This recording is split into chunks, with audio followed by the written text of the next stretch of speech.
नमस्कार सभी को, गुड मॉर्निंग। मसूबकरण सहायक आचार्य EFM। आज हम बीकॉम पार्ट सेकेंड ईयर के विद्यार्थियों के लिए EFM पेपर प्रथम राजस्थान में आर्थिक पर्यावरण इकोनॉमिक एनवायरनमेंट इन राजस्थान में यूनिट संख्या 5th के अंतर्गत चैप्टर 20 राजस्थान की औद्योगिक नीति। राजस्थान की औद्योगिक नीति में आज का जो टॉपिक है जिसका हम अध्ययन करेंगे, राजस्थान की औद्योगिक नीति 1994 की प्रमुख विशेषताओं के बारे में। जैसा कि आपको मालूम है कि औद्योगिक नीति की क्यों आवश्यकता पड़ी। उद्योगों की रुग्णता या उद्योगों की कमजोरी के कारण या उद्योग कमज़ोर होने से सरकार के द्वारा विभिन्न प्रकार के रूल्स रेगुलेशन लगा के उन उद्योगों को बढ़ावा देने के लिए, उनको सतत विकास करने के लिए औद्योगिक नीति की आवश्यकता पड़ी। हम इस चैप्टर में पढ़ेंगे कि राजस्थान में औद्योगिक नीति 1994, औद्योगिक नीति 2010 और 2010 के बारे में हम चर्चा करेंगे। राजस्थान की औद्योगिक नीति 1994 के बारे में हम चर्चा करेंगे और औद्योगिक नीति 2010 और 2014 के बारे में हम चर्चा करेंगे। जैसा कि आज का हमें टॉपिक है राजस्थान की औद्योगिक नीति 1994 की विशेषताएं में, कि राजस्थान एक पिछड़ा हुआ एवं कृषि प्रधान राज्य है, लेकिन वर्षा की कमी के कारण यहाँ कृषि का भी पर्याप्त विकास नहीं हो पाया है। दूसरी ओर हम बात करें कि राजस्थान में खनिज संपदा के पर्याप्त भंडार हैं, अतः राज्य के तीव्र विकास के लिए औद्योगिकरण की नीति को अपनाया गया। राज्य की प्रथम औद्योगिक नीति की हम बात करें तो 24 जून 1978 में घोषित की गई। 24 जून 1978 में राजस्थान के अंतर्गत औद्योगिक नीति की स्थापना हुई, किंतु 1980 में कांग्रेस सरकार के सत्तारूढ़ होने पर इसमें व्यापक फेरबदल कर दिया गया, जिसमें राज्य की दूसरी औद्योगिक नीति 1990 की घोषणा की। लेकिन केंद्र सरकार द्वारा उदारीकरण की नीति अपनाने से बदलते आर्थिक परिवेश को ध्यान में रखकर सरकार ने औद्योगिक नीति में परिवर्तन करना आवश्यक समझा। परिणाम स्वरूप 15 जून 1994 को राज्य की औद्योगिक नीति घोषणा की गई। इस नीति का प्रमुख उद्देश्य तीव्र आर्थिक विकास, निर्यातों वृद्धि, विदेशी विनियोग को आकर्षण करना, निजीकरण को बढ़ावा देना, उद्यमियों को प्रोत्साहन करने के लिए उदार नीति बनाया गया, जो कि राज्य सरकार ने 2010 में उद्योग व निवेश संवर्धन नीति, 2014 में निवेश प्रोत्साहन नीति की भी घोषणा की। इसी क्रम में हम आज पढ़ेंगे राजस्थान की औद्योगिक नीति 1994 के बारे में। इसकी प्रमुख विशेषताओं की हम बात करें तो इसकी पहली विशेषता है नवीन नीति की आवश्यकता।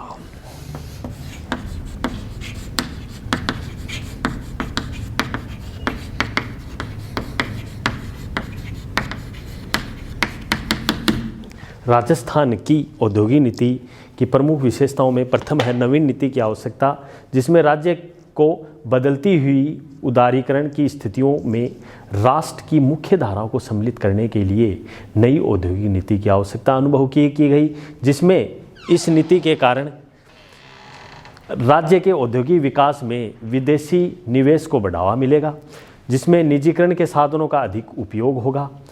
औपचारिकताओं को कम करने व नियमों को सरलीकरण करने के लिए औद्योगिक उत्पादन व निर्यात में वृद्धि होगी, रोजगार के अवसर बढ़ेंगे और इन सब के लिए नई औद्योगिक नीति की आवश्यकता अनुभव की गई। दूसरी हम बात करें नवीन औद्योगिक नीति के उद्देश्य। दूसरी विशेषता है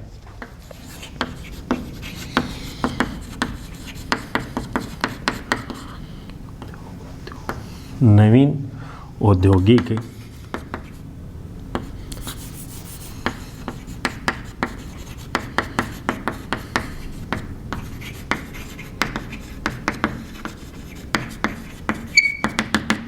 दूसरी विशेषताओं बात करें नवीन औद्योगिक नीति का उद्देश्यों में, जिसमें 1994 के प्रमुख उद्देश्य रखे गए, जिसमें राज्य का तीव्र गति से औद्योगिकरण करना और राज्य के संसाधनों का अधिकतम उपयोग करना, अतिरिक्त रोजगार के अवसरों का सृजन करना और प्रादेशिक असंतुलनों को हटाना, निर्यात संवर्धन और खाद्य व ग्रामीण उद्योगों, हथकरघा, दस्तकारी व लघु अति लघु उद्योगों को सहायता देना सम्मिलित किया गया। तीसरी बात करें नवीन नीति की व्यूह रचना की।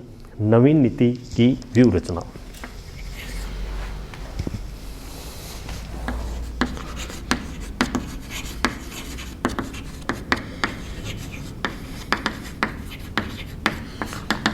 नवीन नीति की व्यूह रचना के उपरोक्त उद्देश्यों को प्राप्त करने के लिए निम्नलिखित व्यूह रचना अपनाई गई, जिसमें विनियोगों के लिए वातावरण में सुधार किया जाना चाहिए, भौतिक व सामाजिक आधार ढांचे का विस्तार किया जाना चाहिए, नियम व कार्यविधियों को सरलीकरण किया जाना चाहिए, इंफ्रास्ट्रक्चर को तेजी से विकास, निजीकरण क्षेत्र में वृद्धि की जानी चाहिए और निर्यातों और राज्य संसाधनों पर आधारित विकास को उच्च प्राथमिकता दी जानी चाहिए।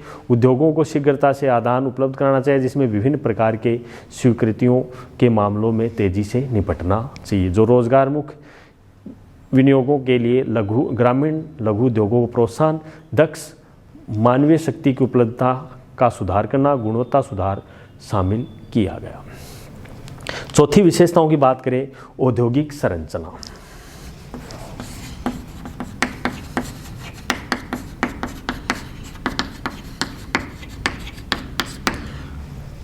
इंडस्ट्रियल स्ट्रक्चर किस प्रकार से हो।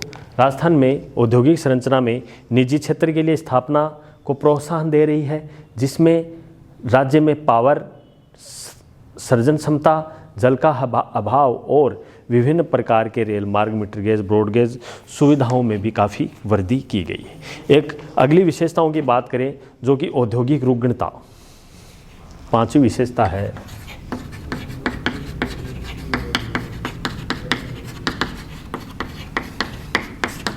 जो कमज़ोर उद्योग हैं, जो आर्थिक दृष्टि से बिल्कुल कमज़ोर हैं, उनको बढ़ावा देने के लिए सरकार विभिन्न प्रकार के प्रयास कर रही है, औद्योगिक रुग्णता में सम्मिलित है।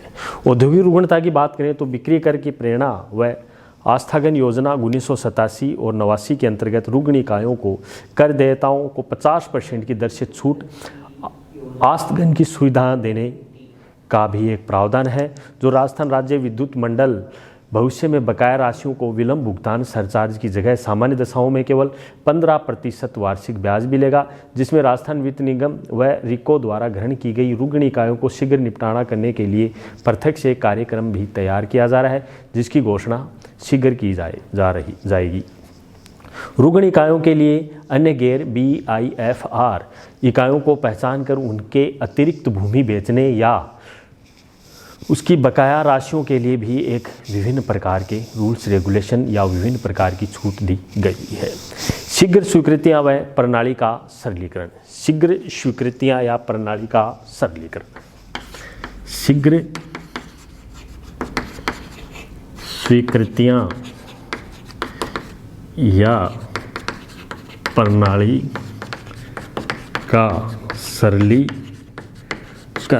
शीघ्र स्वीकृतियां और प्रणाली का सरलीकरण को भी एक महत्वपूर्ण रूप से, जो कि 115 उद्योगों लघु उद्योगों को अनापत्ति प्रमाण पत्र देने से मुक्त कर दिया गया, जिसमें 26 उद्योग लाल श्रेणी में रखे गए, 32 उद्योग कम प्रदूषण वाले उद्योग रखे गए, 14 इसमें श्रम कानून बनाए गए, निजी निरीक्षण के लिए दंड मापदंड घटाए गए, जिसमें 12,600 फैक्ट्रियों में से 5,000 इकाइयों को मुक्त कर दिया गया, जिसमें 15 की जगह 3 इकाइयों को लागू किया गया। एक निर्यात वृद्धि के भी प्रयास किए गए। सातवें है निर्यात वृद्धि के प्रयास। निर्यात वृद्धि के प्रयास उद्योगों में जो भी प्रोडक्शन होता है, जो भी इकाएँ होती हैं, उनमें ज़्यादा निर्यात के भी लिए प्रयास किए, जिसमें राज्य सरकार के द्वारा निर्यात प्रोत्साहन औद्योगिक पार्क स्थापित किया गया, जिसमें उच्च श्रेणी के आधार की सुविधा उपलब्ध किया गया, जो निर्यात क्षेत्र भी स्थापित इसमें किए गए। तो इस प्रकार निजी क्षेत्र को प्रोसेसिंग देने के लिए विभिन्न प्रकार के 15 करोड़ से 100 करोड़ रुपये प्रोजेक्टों के लिए 5 से 7 वर्ष के बच्चों के लिए कच्चे माल पर क्रय कर मुक्ति प्रदान दी गई। गुणवत्ता में काफ़ी सुधार किया गया। एक राजकोषीय वित्तीय प्रेरणाएँ भी सम्मिलित है। राजकोषीय एवं वित्तीय प्रेरणाएँ।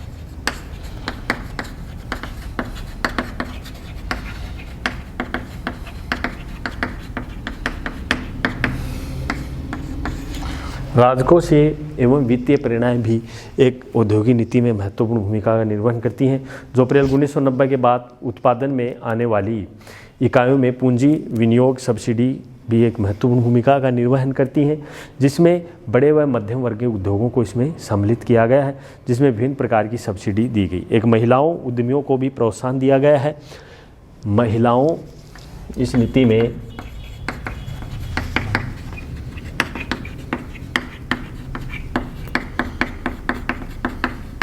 महिलाएं उद्यमियों को काफ़ी प्रोत्साहन दिया गया है। इस निधि के अंतर्गत एक श्रम संबंधों में भी काफ़ी सुधार किए गए।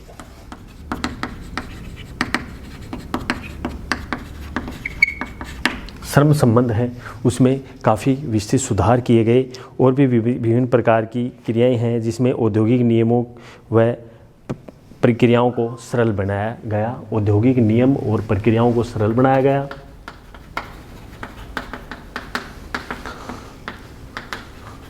प्रक्रियाओं को सरल बनाया गया। औद्योगिक नियम और प्रक्रियाओं को विभिन्न प्रकार से इसको सरल बनाया गया और विपणन सहायता दी गई। 12वें पॉइंट की बात करें, मार्केटिंग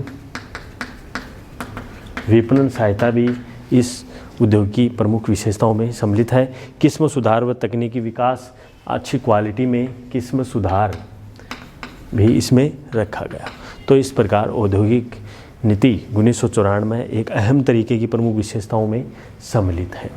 तो और भी हैं इसमें विभिन्न विशेषताओं की हम बात करें, एक प्रवासी भारतीयों व विदेशी निवेशों के लिए भी एक प्रबंध रखा गया। अनुसूचित जाति अनुसूचित जनजाति उद्यमियों के लिए विशेष सहायता प्रदान की गई। स्थानीय संसाधनों पर आधारित उद्योगों को प्राथमिकता दी गई और वित्तीय संरचनाओं को सुदृढ़ किया गया। तो इस प्रकार विभिन्न प्रकार के मानवीय संसाधनों पर इसमें बल दिया गया।